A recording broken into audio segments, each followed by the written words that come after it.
Good morning students, welcome back to my channel study with Abhiman.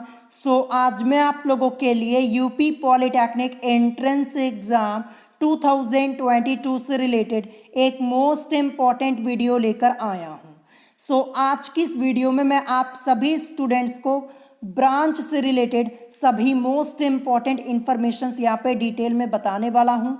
आज की इस video में मैं आप सभी स्टूडेंट्स को ये बताऊंगा कि इस बार यानी 2022 में आप सभी स्टूडेंट्स को किस ब्रांच से पॉलिटेक्निक करना चाहिए, कौन सी ब्रांच आप लोगों के लिए बेस्ट होगी। आज की इस वीडियो में मैं आप सभी स्टूडेंट्स को यूपी पॉलिटेक्निक की टॉप 3 ब्रांचेस से रिलेटेड सभी मोस्ट इम्पॉर्टेंट इंफॉर्मेशंस यहाँ पे बताऊंगा और इसके अलावा जो आपकी अदर ब्रांचेस हैं उन ब्रांचेस के बारे में भी हम आज की इस वीडियो में डिटेल में डिस्कशन करेंगे। आज की वीडियो आप सभी स्टूडेंट्स के लिए मोस्ट इम्पॉर्टेंट होने वाली है। वीडियो को आप लोग स्टार्टिंग से लेके एंड तक जरूर देखिएगा, तभी आपको यहाँ पे सभी बातें अच्छे से समझ में आएंगी। चलिए फिर आज की इस वीडियो को स्टार्ट करते हैं। और सबसे पहले मैं आप सभी स्टूडेंट्स को ये बता दूं कि आज की इस वीडियो में मैं आप लोगों को यहाँ पे जितनी भी ब्रांचेस के बारे में बताने वाला हूँ, ये सभी ब्रांचेस आप लोगों की ग्रुप ए से रिलेटेड हैं, ध्यान रखिएगा। तो सबसे पहले मैं आप सभी स्टूडेंट्स को ये बता देता हूँ कि आखिर ये ब्रांच होती क्या है और आपको ब्रांच कब सेलेक्ट करनी होती है। आप लोगों में से बहुत सारे स्टूडेंट्स ऐसे होंगे जिनको ब्रांच के बारे में ज़्यादा नॉलेज नहीं होगी। तो चलिए सबसे पहले मैं आप लोगों को ब्रांच के बारे में बता देता हूं। तो मैं आपको यहाँ पे एग्जाम्पल के तौर पे समझाने जा रहा हूँ, बहुत ही ध्यान से समझिएगा।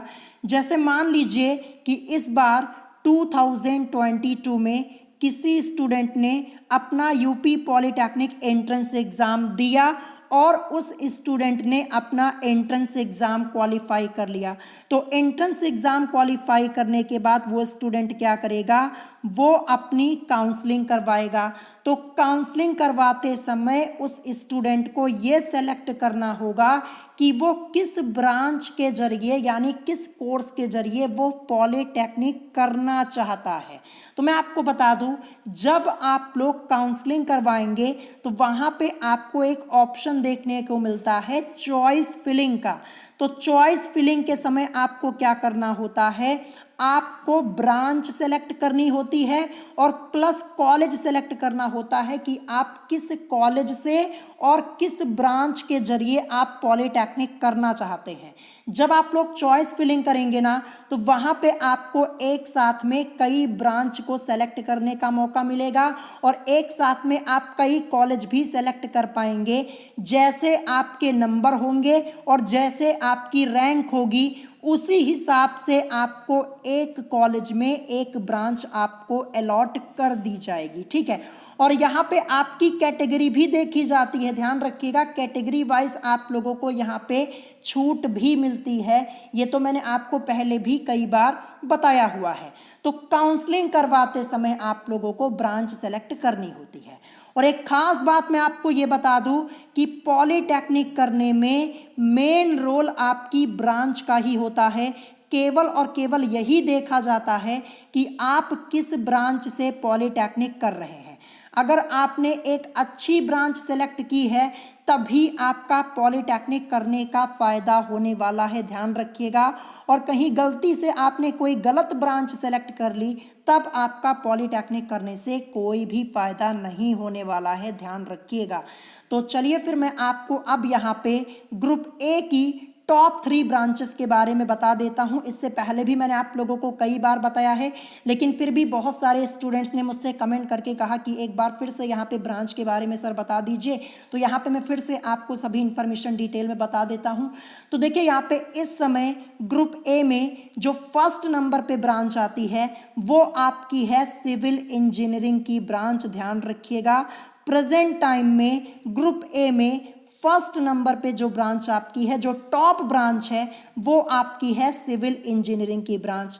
अगर आप इस ब्रांच से पॉलिटेक्निक करना चाहते हैं तो आपके नंबर अच्छे होने चाहिए, प्लस आपकी रैंक अच्छी होनी चाहिए और आपको यहाँ पे कैटेगरी वाइज छूट भी देखने को मिलती है, जैसा कि मैंने आपको पहले ही बताया।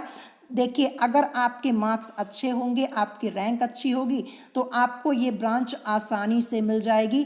देखिए ये ब्रांच आपकी पहले नंबर पे आती है, इसीलिए इस ब्रांच को लेने के लिए आपके नंबर भी अच्छे होने चाहिए। ये मैं आपको पहले ही यहाँ पे बता दे रहा हूँ, ठीक है। अब आप लोग सोच रहे होंगे कि ये सिविल इंजीनियरिंग की ब्रांच पहले नंबर पे क्यों है, तो ये भी मैं आपको बता देता हूँ। देखिए अगर आप इस ब्रांच से पॉलीटेक्निक करते हैं, ठीक है, जब आपका पॉलीटेक्निक कंप्लीट हो जाएगा उसके बाद आप लोग गवर्नमेंट जॉब के लिए प्रेपरेशन करेंगे, तब जाके आपको कहीं कोई जॉब मिलेगी। तो मैं आपको बता दूं, देखिए अगर आप इस ब्रांच से पॉलीटेक्निक करके जाएंगे तो आपको गवर्नमेंट सेक्टर में सबसे ज़्यादा जॉब इसी ब्रांच के लिए देखने को मिलेगी। ये मैं आपको पहले ही बता दे रहा हूँ, चाहे वो सेंट्रल की जॉब हो चाहे वो स्टेट लेवल की जॉब हो। अब जैसे सेंट्रल लेवल की जॉब में आपको कौन सी जॉब देखने को मिलेगी, जैसे एसएससी जेई वगैरह का जो फॉर्म आता है, सबसे ज़्यादा वैकेंसीज यहाँ पे सिविल इंजीनियरिंग की ब्रांच के लिए होती है। या फिर आपका कोई स्टेट लेवल की कोई जॉब आती है, जैसे यूपी में कोई जॉब आती है आपकी पॉलीटेक्निक से रिलेटेड, तो वहाँ पे सिविल इंजीनियरिंग के लिए आपको सबसे ज़्यादा वैकेंसीज देखने को मिलेगी, इसीलिए ये ब्रांच पहले नंबर पे आती है। और मैं आपको एक खास बात और बता दूं, अगर आप आगे चल के रेलवे में लोको पायलट का फॉर्म फिलअप करना चाहते हैं तो मैं आपको बता दूं, लोको पायलट के लिए ये ब्रांच नहीं होती है, ध्यान रखिएगा। अगर आप इस ब्रांच से पॉलीटेक्निक करते हैं तो आप लोको पायलट का फॉर्म नहीं भर पाएंगे। मैं पहले ही ये क्लियर कर दे रहा हूँ, ये बात आप लोग ध्यान रखिएगा। या फिर आपका इंटरेस्ट प्राइवेट सेक्टर में है, यानी अगर आप पॉलीटेक्निक करने के बाद कुछ दिनों तक प्राइवेट जॉब करना चाहते हैं तो मैं आपको बता दूं, प्राइवेट सेक्टर में भी इस ब्रांच के लिए जॉब्स ज़्यादा अवेलेबल नहीं है, ध्यान रखिएगा। ये केवल गवर्नमेंट सेक्टर के लिए है, ये मैं आपको पहले ही क्लियर कर दे रहा हूँ, ठीक है। तो देखिए मैंने आपको ये भी बता दिया कि ये पहले नंबर पे ये ब्रांच क्यों आती है। अब इसके बाद हम यहाँ पे बात करते हैं दूसरे नंबर पे। तो देखिए दूसरे नंबर पे जो आपकी ब्रांच आती है वो है इलेक्ट्रिकल इंजीनियरिंग की ब्रांच, जो कि आप लोगों की ऑलराउंडर ब्रांच है। अब ये ऑलराउंडर मैंने क्यों कहा ये मैं आपको डिटेल में बता देता हूं।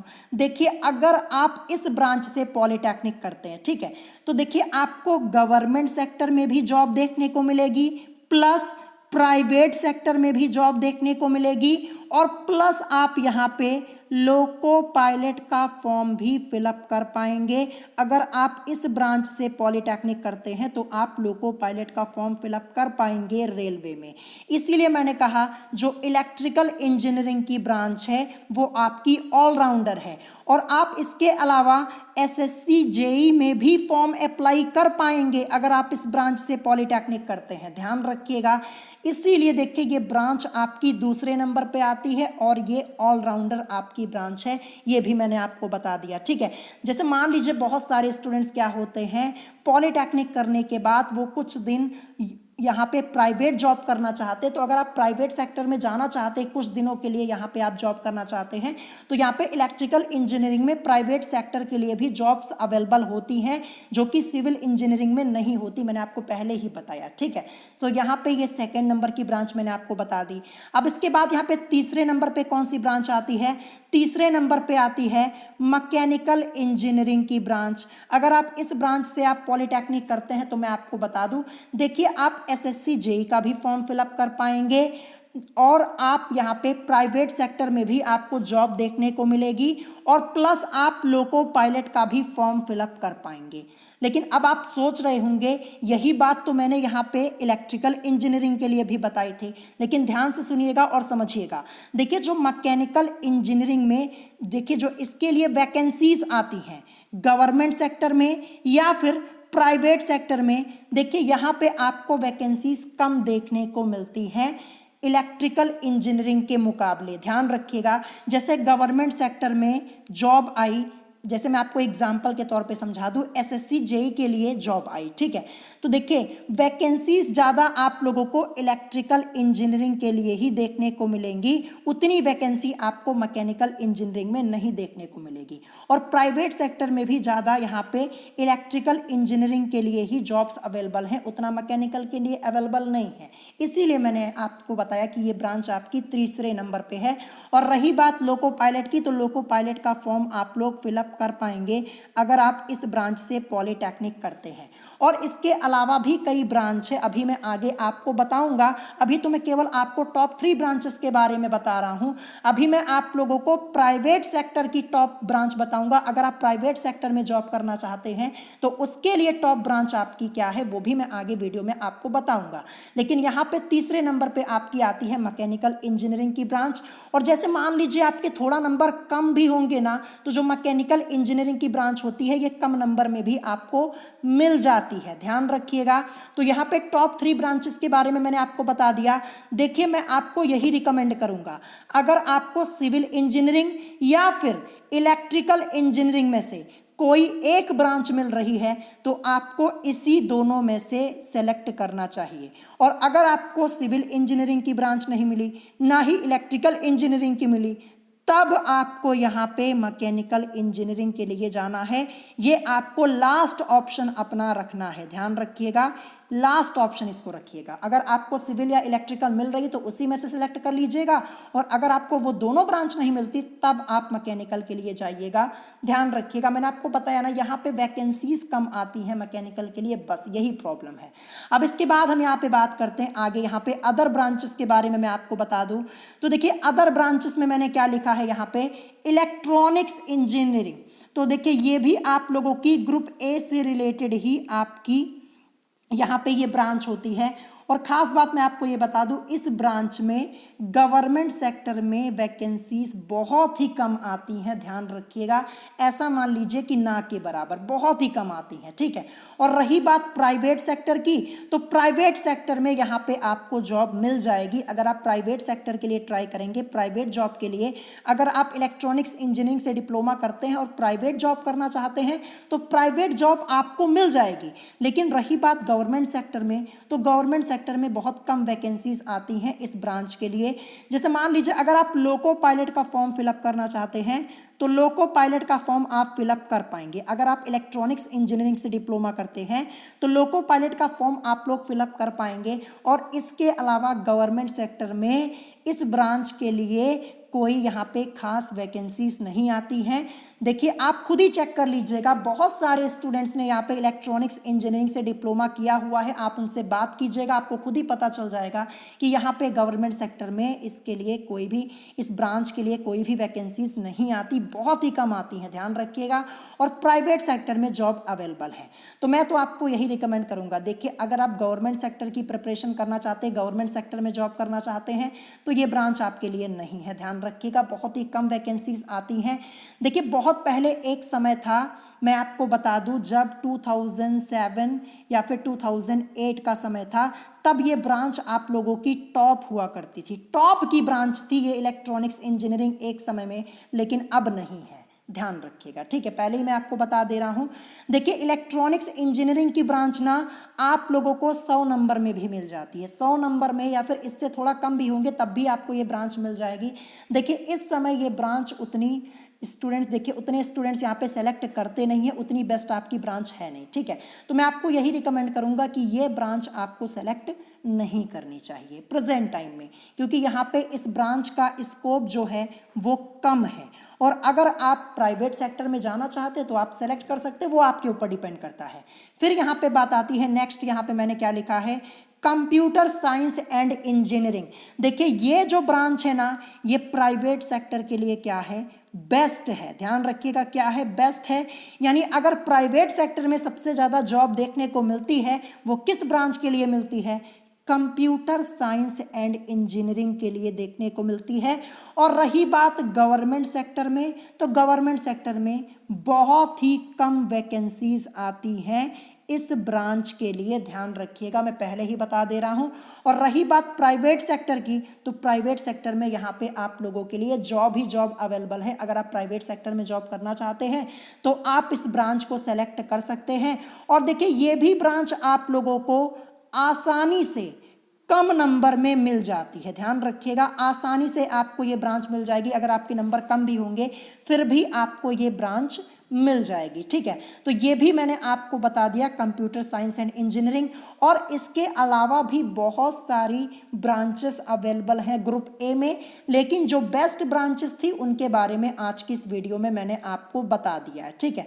अगर आपका कोई क्वेश्चन है तो आप मुझसे कमेंट करके पूछ सकते हैं। और मैं आप लोगों को बता दूं, देखिए आप लोगों की ऑफिशियल आंसर की आ चुकी है और आप लोगों ने अपनी आंसर की यहाँ पे चेक भी कर ली होगी।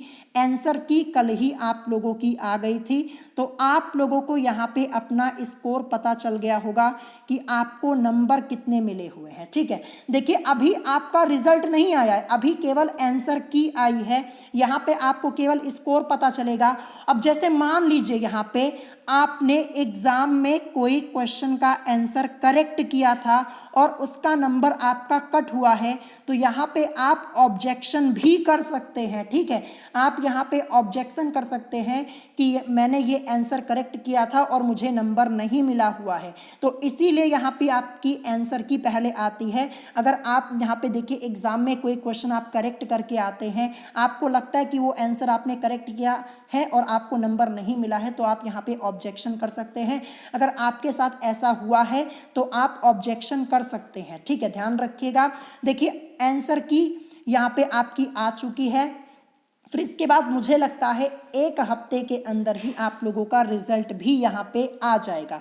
जब रिजल्ट आएगा तो वहाँ पे आपको फाइनल मार्क्स आप लोगों को देखने को मिलेंगे, जो आपके फाइनल मार्क्स होंगे प्लस आपकी रैंक होगी, ठीक है। अब देखिए यहाँ पे बहुत सारे स्टूडेंट्स ऑब्जेक्शन भी करते हैं, तो जब यहाँ पे आंसर की के बाद जब रिजल्ट आपका आता है तो कई स्टूडेंट्स का नंबर यहाँ पे बढ़ के आता है, यानी नंबर बढ़ जाता है, और किसी स्टूडेंट का नंबर कम भी हो जाता है, ठीक है। तो ये भी मैंने आपको बता दिया है। तो आप लोग मुझे अपना स्कोर बताइएगा कमेंट बॉक्स में कि आंसर की में आप लोगों का स्कोर क्या है। और अगर आप क्वेश्चन कोई पूछना चाहते हैं तो कमेंट करके आप क्वेश्चन पूछ सकते हैं। तो अगर आज की वीडियो आप लोगों को पसंद आई हो तो वीडियो को लाइक करना मत भूलिएगा, और साथ ही साथ हमारे चैनल स्टडी विद अभिमान को सब्सक्राइब करना मत भूलिएगा। सो आज की वीडियो में इतना ही, मिलेंगे नेक्स्ट वीडियो में। Thanks for watching.